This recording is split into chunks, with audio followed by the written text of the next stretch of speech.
تو اللہ فرماتا ہے کہ اگر وہ پھر جائیں یعنی کہ پھر بھی وہ ایسے نبی سے پھرتے ہیں تو کہہ دیجئے، یعنی اللہ کے نبی کو فرمایا کہ آپ کہہ دیجئے کہ مجھے اللہ ہی کافی ہے، کوئی بھی معبود نہیں ہے اس کے علاوہ، اسی کے اوپر میں نے بھروسہ کیا ہے اور وہی عرش عظیم کا مالک ہے۔ رحیم الف لام را تلک آیات الکتاب الحکیم۔ الف لام را حروف مقطعات، یہ اس کتاب کی آیتیں ہیں جو حکمت سے بھری ہوئی ہے۔ اکان للناس عجبا ان اوحینا الی رجل منہم ان انذر الناس، کیا لوگوں کے لیے یہ تعجب کی بات ہے کہ ہم نے خود انہی میں سے ایک شخص پر وحی نازل کی ہے کہ لوگوں کو اللہ کی خلاف ورزی سے ڈراؤ، اور جو لوگ ایمان لے آئے ہیں ان کو خوشخبری دو، ان کے رب کے نزدیک ان کا صحیح معنی میں بڑا پایا ہے، یعنی بڑا درجہ ہے۔ مگر جب اس نے لوگوں کو یہ پیغام دیا تو کافروں نے کہا کہ یہ تو کھلا جادوگر ہے۔ ان ربکم اللہ الذی خلق السماوات والارض فی ستۃ ایام ثم استوی علی العرش، حقیقت تو یہ ہے کہ تمہارا پروردگار اللہ ہے جس نے سارے آسمانوں اور زمین کو 6 دن میں پیدا کیا، پھر اس نے عرش پر اس طرح استوا فرمایا کہ وہ ہر چیز کا انتظام کرتا ہے، کوئی اس کی اجازت کے بغیر اس کے سامنے کسی کی سفارش کرنے والا نہیں، وہی اللہ ہے تمہارا پروردگار، لہذا اس کی عبادت کرو، کیا تم پھر بھی نہیں دھیان دیتے؟ الیہ مرجعکم جمیعا وعد اللہ حقا، اسی کی طرف تم سب کو لوٹ کر جانا ہے، یہ اللہ کا سچا وعدہ ہے۔ یقیناً ساری مخلوق کو شروع میں وہی پیدا کرتا ہے اور دوبارہ بھی وہی پیدا کرے گا، تاکہ جو لوگ ایمان لائے ہیں اور جنہوں نے نیک عمل کیے ہیں ان کو انصاف کے ساتھ اس کا صلہ دے، اور جنہوں نے کفر اپنا لیا ہے ان کے لیے کھولتے ہوئے پانی کا مشروب ہے اور ڈوب دینے والا عذاب ہے، کیونکہ وہ حق کا انکار کرتے تھے۔ هو الذی جعل الشمس ضیاء والقمر نورا، اور اللہ وہی ہے جس نے سورج کو سراپا روشنی بنایا اور چاند کو سراپا نور بنایا، اور اس کے سفر کے لیے منزلیں مقرر کر دی تاکہ تم برسوں کی گنتی اور مہینوں کا حساب معلوم کر سکو۔ اللہ نے یہ سب کچھ بغیر کسی صحیح مقصد کے پیدا نہیں کیا، وہ یہ نشانیاں ان لوگوں کے لیے کھول کھول کر بیان کرتا ہے جو سمجھ رکھتے ہیں۔ ان فی اختلاف اللیل والنہار وما خلق اللہ فی السماوات والارض لآیات لقوم یتقون، حقیقت یہ ہے کہ رات دن کے آگے پیچھے آنے میں اور اللہ کے آسمانوں اور زمین میں جو کچھ پیدا کیا ہے اس میں لوگوں کے لیے بڑی نشانیاں ہیں جن کے دلوں میں خدا کا خوف ہو۔ ان الذین لا یرجون لقاءنا ورضوا بالحیاۃ الدنیا واطمأنوا بها، اور جو لوگ ہم سے آخرت میں ملنے کی کوئی توقع ہی نہیں رکھتے اور دنیاوی زندگی میں مگن اور اسی پر مطمئن ہو گئے ہیں، اور جو ہماری نشانیوں سے غافل ہیں، اولئک مأواہم النار بما کانوا یکسبون، ان کا ٹھکانہ اپنے کرتوت کی وجہ سے دوزخ ہے۔ ان الذین آمنوا وعملوا الصالحات یہدیہم ربہم بایمانہم، بے شک جو لوگ ایمان لائے اور جنہوں نے نیک عمل کیا ان کے ایمان کی وجہ سے ان کا پروردگار انہیں اس منزل تک پہنچائے گا کہ نعمتوں سے بھرے باغات میں ان کے نیچے سے نہریں بہتی ہوں گی، اس میں داخلے کے وقت ان کی پکار یہ ہوگی کہ یا اللہ تیری ذات ہر عیب سے پاک ہے، اور ایک دوسرے کے خیر مقدم کے لیے وہ لفظ جو بولیں گے وہ سلام ہوگا، اور ان کی آخری پکار یہ ہوگی کہ تمام تعریفیں اللہ ہی کی ہیں جو سارے جہانوں کا پروردگار ہے۔ وَلَوْ يُعَجِّلُ اللَّهُ لِلنَّاسِ الشَّرَّ اسْتِعْجَالَهُم بِالْخَيْرِ لَقُضِيَ إِلَيْهِمْ أَجَلُهُمْ، اور اگر ان کافر لوگوں کو برائی یعنی عذاب کا نشانہ بنانے میں اتنی ہی جلدی کرتا جتنی جلدی وہ اچھائیاں مانگنے میں بچاتے ہیں تو ان کی مہلت تمام کر دی جاتی، لیکن ایسی جلد بازی ہماری حکمت کے خلاف ہے، لہٰذا جو لوگ ہم سے آخرت میں ملنے کی توقع نہیں رکھتے ہم انہیں اس حال پر چھوڑ دیتے ہیں کہ وہ اپنی سرکشی میں بھٹکتے پھریں۔ وَإِذَا مَسَّ الْإِنسَانَ الضُّرُّ دَعَانَا لِجَنبِهِ أَوْ قَاعِدًا أَوْ قَائِمًا، اور جب انسان کو کوئی تکلیف پہنچتی ہے تو وہ لیٹے بیٹھے اور کھڑے ہوئے ہر حالت میں ہمیں پکارتا ہے، تو جب ہم اس کی تکلیف دور کر دیتے ہیں تو اس طرح چل کھڑا ہوتا ہے جیسے کبھی اپنے آپ کو پہنچنے والی کسی تکلیف میں ہمیں پکارا ہی نہ تھا۔ اور جو لوگ حد سے گزر جاتے ہیں انہیں اپنے کرتوت اسی طرح خوشنما معلوم ہوتے ہیں۔ وَلَقَدْ أَهْلَكْنَا الْقُرُونَ مِن قَبْلِكُمْ لَمَّا ظَلَمُوا وَجَاءَتْهُمْ رُسُلُهُم بِالْبَيِّنَاتِ وَمَا كَانُوا لِيُؤْمِنُوا كَذَلِكَ نَجْزِي الْقَوْمَ الْمُجْرِمِينَ، اور ہم نے تم سے پہلے کئی قوموں کو اس موقع پر ہلاک کیا جب انہوں نے ظلم کا ارتکاب کیا تھا،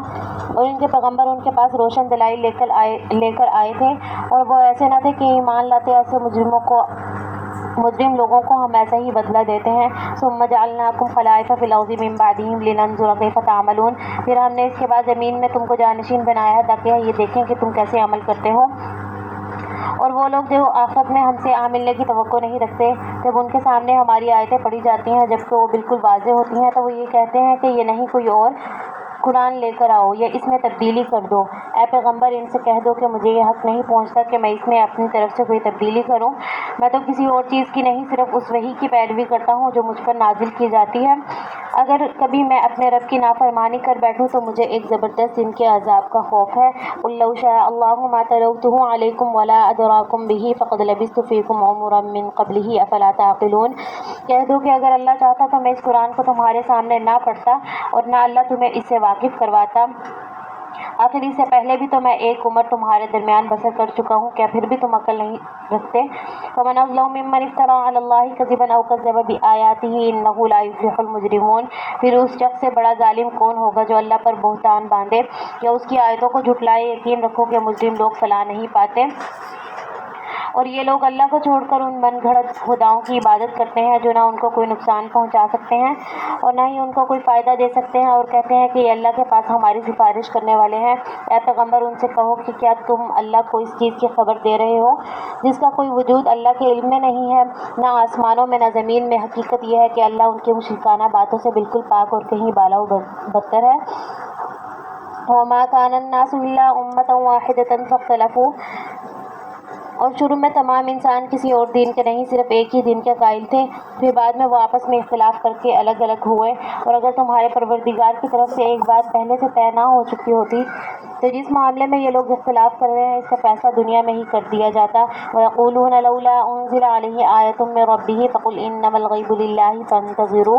إِنِّي مَعَكُم مِّنَ الْمُنتَظِرِينَ۔ یہ لوگ کہتے ہیں کہ اس نبی پر اس کے رب کی طرف سے کوئی نشانی کیوں نازل نہیں کی گئی؟ تو اے پیغمبر تم جواب میں کہہ دو کہ غیب کی باتیں تو صرف اللہ کے اختیار میں ہیں، لہذا تم انتظار کرو، میں بھی تمہارے ساتھ انتظار کرتا ہوں۔ وَإِذَا أَذَقْنَا النَّاسَ رَحْمَةً مِّن بَعْدِ ضَرَّاءَ مَسَّتْهُمْ إِذَا لَهُم مَّكْرٌ فِي آيَاتِنَا۔ اور انسانوں کا حال یہ ہے کہ جب ان کو پہنچنے والی کسی تکلیف کے بعد ہم اس کو رحمت کا مزہ چکھاتے ہیں تو ذرا سی دیر میں وہ ہماری نشانیوں کے بارے میں چال بازی شروع کر دیتے ہیں۔ کہہ دو کہ اللہ اس سے بھی جلدی کوئی چال چل سکتا ہے، یقیناً ہمارے فرشتے تمہاری ساری چال بازیوں کو لکھ رہے ہیں۔ هُوَ الَّذِي يُسَيِّرُكُمْ فِي الْبَرِّ وَالْبَحْرِ۔ وہ اللہ ہی تو ہے جو تمہیں نیکی میں بھی اور سمندر میں بھی سفر کرواتا ہے، یہاں تک کہ جب تم کشتیوں میں سوار ہوتے ہو اور یہ کشتیاں لوگوں کو لے کر خوشگوار ہوا کے ساتھ پانی پر چلتی ہیں اور لوگ اس بات پر مگن ہوتے ہیں تو اچانک ان کے پاس ایک تیز آندھی آتی ہے اور ہر طرف سے ان پر موجیں اٹھتی ہیں اور وہ سمجھ لیتے ہیں کہ وہ ہر طرف سے گر گئے، تو اس وقت وہ خلوص کے ساتھ صرف اللہ پر اعتقاد کر کے صرف اسی کو پکارتے ہیں اور کہتے ہیں کہ یا اللہ اگر تو نے ہمیں اس مصیبت سے نجات دے دی تو ہم ضرور بضرور شکر گزار لوگوں میں شامل ہو جائیں گے۔ فَلَمَّا أَنجَاهُمْ إِذَا هُمْ يَبْغُونَ فِي الْأَرْضِ بِغَيْرِ الْحَقِّ يَا أَيُّهَا النَّاسُ إِنَّمَا بَغْيُكُمْ عَلَىٰ أَنفُسِكُمْ مَتَاعَ الْحَيَاةِ الدُّنْيَا ثُمَّ إِلَيْنَا مَرْجِعُكُمْ فَنُنَبِّئُكُم بِمَا كُنتُمْ تَعْمَلُونَ۔ لیکن جب اللہ ان کو نجات دے دیتا ہے تو زیادہ دیر نہیں گزرتی کہ وہ زمین میں ناحق سرکشی کرنے لگتے ہیں۔ ارے لوگوں تمہاری یہ سرکشی در حقیقت خود تمہارے اپنے خلاف پڑتی ہے، اپنی دنیاوی زندگی کے مزے اڑا لو، آخر کو ہمارے پاس ہی تمہیں لوٹ کر آنا ہے، اس وقت ہم تمہیں بتلائیں گے تم کیا کچھ کرتے رہے ہو۔ انما مثل الحیاۃ الدنیا کماء انزلناہ من السماء فاختلط به نبات الارض مما یأکل الناس والانعام۔ دنیاوی زندگی کی مثال تو کچھ ایسی ہے کہ جیسے ہم نے آسمان سے پانی برسایا جس کی وجہ سے زمین سے اگنے والی وہ چیزیں جو خوب گھنی ہو گئیں جو انسان اور مویشی کھاتے ہیں، یہاں تک کہ جب زمین نے اپنا یہ زیور پہن لیا اور سنگھار کر کے خوشنما ہو گئی اور اس کے مالک سمجھنے لگے کہ بس اب یہ پوری طرح ان کے قابو میں ہے، تو کسی رات یا دن کے وقت ہمارا حکم آ گیا کہ اس پر کوئی آفت آ جائے اور ہم نے اس کو کٹی ہوئی کھیتی کی سپاٹ زمین میں اس طرح تبدیل کر دیا جیسے وہ کل تھی ہی نہیں۔ اسی طرح ہم نشانیوں کو ان لوگوں کے لیے کھول کھول کر بیان کرتے ہیں جو غور و فکر سے کام لیتے ہیں۔ اللہ یدعو الی دار السلام ویہدی من یشاء الی صراط مستقیم۔ اور اللہ لوگوں کو سلامتی کے گھر کی طرف دعوت دیتا ہے اور جس کو چاہتا ہے سیدھے راستے تک پہنچا دیتا ہے۔ للذین احسنوا الحسنی وزیادہ ولا يرهق وجوههم قتر ولا ذلہ اولئک اصحاب الجنۃ هم فیہا خالدون۔ جن لوگوں نے بہتر کام کیے ہیں بہترین حالت انہی کے لیے ہے اور اس سے بڑھ کر کچھ اور بھی، نیز ان کے چہروں پر نہ کبھی سیاہی چھائے گی نہ ذلت، وہ جنت کے باسی ہیں، وہ اسی میں ہمیشہ رہیں گے۔ والذین کسبوا السیئات جزاء سیئۃ بمثلها وترہقهم ذلہ ما لهم من اللہ من عاصم۔ اور رہے وہ لوگ جنہوں نے برائیاں کمائی ہیں تو ان کی برائی کا بدلہ اسی جیسا برا ہوگا اور ان پر ذلت چھائی ہوئی ہوگی۔ اللہ کے عذاب سے انہیں کوئی بچانے والا نہیں ہوگا، ایسا لگے گا جیسے ان کے چہروں پر اندھیری رات کی تہیں چڑھا دی گئی ہیں۔ وہ دوزخ کے رہنے والے ہیں اور وہ اسی میں ہمیشہ رہیں گے۔ وَيَوْمَ نَحْشُرُهُمْ جَمِيعًا ثُمَّ نَقُولُ لِلَّذِينَ أَشْرَكُوا مَكَانَكُمْ أَنْتُمْ وَشُرَكَاؤُكُمْ فَزَيَّلْنَا بَيْنَهُمْ وَقَالَ شُرَكَاؤُهُمْ مَا كُنْتُمْ إِيَّانَا تَعْبُدُونَ۔ اور یاد رکھو وہ دن جب ہم ان سب کو اکٹھا کریں گے، پھر جن لوگوں نے شرک کیا تھا ان سے کہیں گے کہ ذرا اپنی جگہ ٹھہرو، تم بھی اور وہ بھی جن کو تم نے اللہ کا شریک مانا تھا۔ پھر ان کے درمیان عابد اور معبود کا جو رشتہ تھا ہم وہ ختم کر دیں گے اور ان کے وہ شریک کہیں گے کہ تم ہماری عبادت تو نہیں کرتے تھے۔ وَكَفَىٰ بِاللَّهِ شَهِيدًا بَيْنَنَا وَبَيْنَكُمْ إِن كُنَّا عَنْ عِبَادَتِكُمْ لَغَافِلِينَ۔ ہمارے اور تمہارے درمیان اللہ گواہ بننے کے لیے کافی ہے کہ ہم تمہاری عبادت سے بالکل بے خبر تھے۔ ہر شخص نے ماضی میں جو کچھ کیا اس موقع پر وہ خود اس کو پرکھ لے گا اور سب کو اللہ کی طرف لوٹا دیا جائے گا جو ان کا مالک حقیقی ہے، اور جو جھوٹ انہوں نے تراش رکھے تھے ان کا کوئی سراغ انہیں نہیں ملے گا۔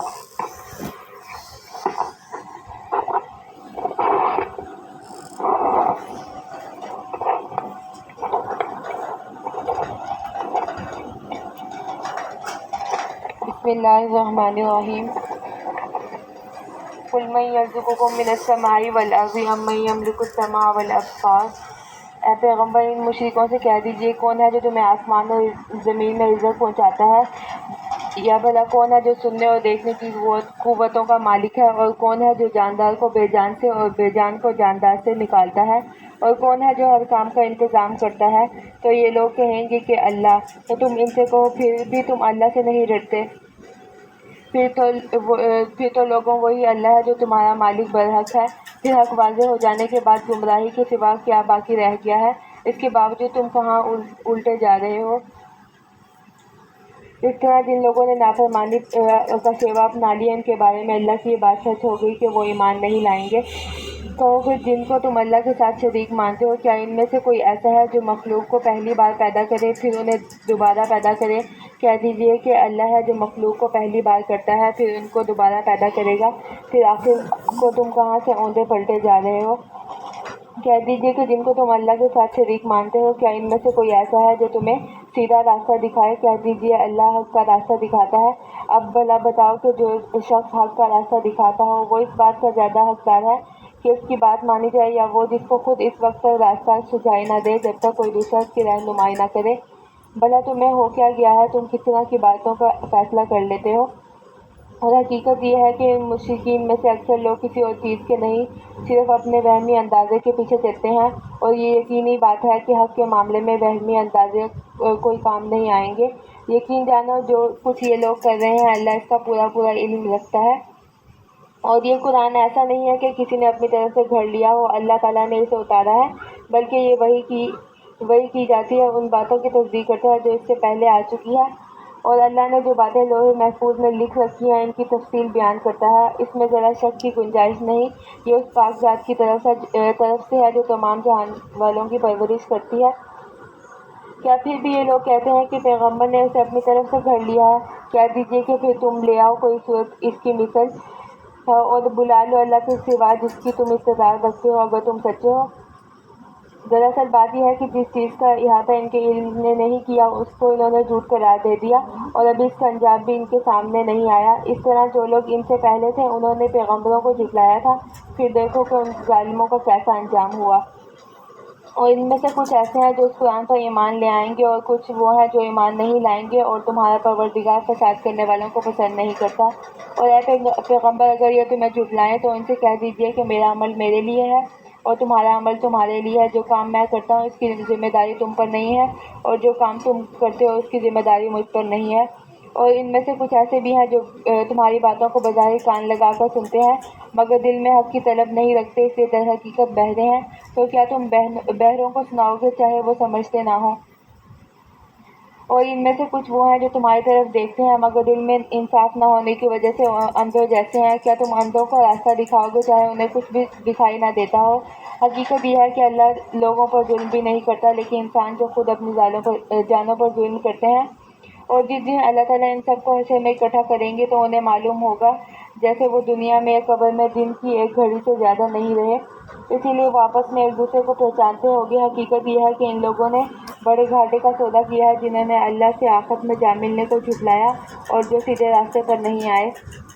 اور اے پیغمبر، جن باتوں کو ہم نے ان کافروں کو دھمکی دی ہوئی ہے، چاہے ان میں سے کوئی بات ہم تمہیں تمہاری زندگی میں دکھا دیں یا اس سے پہلے تمہاری روح قبض کر لیں، بہرصورت ان کو ہماری ہی طرف لوٹنا ہے۔ پھر یہ تو ظاہر ہے کہ جو کچھ یہ کرتے ہیں اللہ تعالیٰ کو اس کا پورا